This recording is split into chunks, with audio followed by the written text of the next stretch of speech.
తిరుపతి నగరంలో బీజేపీ ఆధ్వర్యంలో భారత జనసంఘ్ వ్యవస్థాపకులు ప్రముఖ జాతీయవాది విద్యావేత్త డాక్టర్ శ్యాంప్రసాద్ ముఖర్జీ జయంతి వేడుకలు ఘనంగా నిర్వహించారు. స్థానిక ప్రధాన తపాలా కార్యాలయం మీద ఏర్పాటు చేసిన ఆయన చిత్రపటానికి బీజేపీ నాయకులు పుష్పాంజలి ఘటించి ఘనంగా నివాళులర్పించారు. ఈ సందర్భంగా బీజేపీ సీనియర్ నాయకులు గుండాల గోపీనాథ్ రెడ్డి మాట్లాడుతూ డాక్టర్ శ్యాంప్రసాద్ ముఖర్జీ స్వాతంత్ర్యానంతరం భారత రాజకీయాల్లో కీలక పాత్ర పోషించిన మహానేతని అన్నారు. ఆయన ప్రముఖ విద్యావేత్తగా, న్యాయవాదిగా, కేంద్ర మంత్రిగా దేశానికి విశిష్ట సేవలు అందించారని పేర్కొన్నారు. దేశ సమైక్యత, జాతీయవాద సిద్ధాంతాలను బలోపేతం చేయాలనే లక్ష్యంతో 1951లో భారతీయ జనసంఘ్ను స్థాపించారని, అదే జనసంఘ్ తర్వాత కాలంలో విస్తరించి 1980లో భారతీయ జనతా పార్టీగా రూపుదిద్దుకుందని వివరించారు.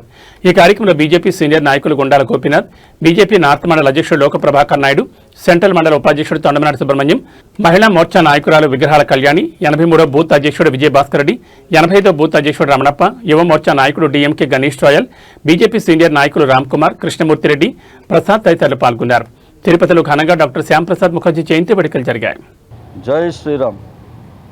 ఈరోజు బీజేపీ పార్టీ వ్యవస్థాపకులు శ్రీ శ్యాంప్రసాద్ ముఖర్జీ గారి జయంతి సందర్భంగా ఈరోజు మా సీనియర్ నాయకులు, పదాధికారులు, కార్యకర్తలతో స్థానిక తపాలా కార్యాలయం తిరుపతి అందరి ఆధ్వర్యంలో ఈరోజు కలిసికట్టుగా ఆయనకి ఘనంగా పుష్పాంజలి ఘటించి ఆయనకి అందరూ ఘనంగా వేడుకలు చేసుకున్నాము. ఈ బీజేపీ పార్టీ స్థాయిలో ప్రపంచాన్నే తలమానికంగా నిలుస్తున్న పార్టీగా ఈరోజు ఉన్నదంటే దానికి కారణం శ్యాంప్రసాద్ ముఖర్జీ గారు.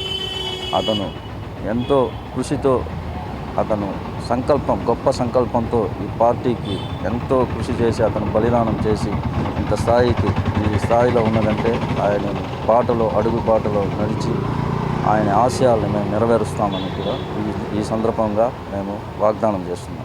జై బీజేపీ పార్టీ, జై శ్యాంప్రసాద్ ముఖర్జీ గారు. నమస్కారము. శ్యాంప్రసాద్ ముఖర్జీ గారి జయంతి సందర్భంగా స్థానిక పోస్ట్ ఆఫీసు నందు ఇక్కడ ఆయన చిత్రపటానికి పూలమాల వేసి అంజలి చేయబడింది. ఆయన ఈ 370 ఆర్టికల్ 40 ఏళ్ళ ముందుగానే రద్దు చేయమని కోరారు. కానీ అప్పట్లో చేయలేనిది ఈరోజు మన హోంమంత్రి గారు అమిత్ షా గారు ఆ 370 ఆర్టికల్ని రద్దు చేసి మన అందరికీ కానుకగా ఇచ్చారు. జై భారత్ మాతాకి జై.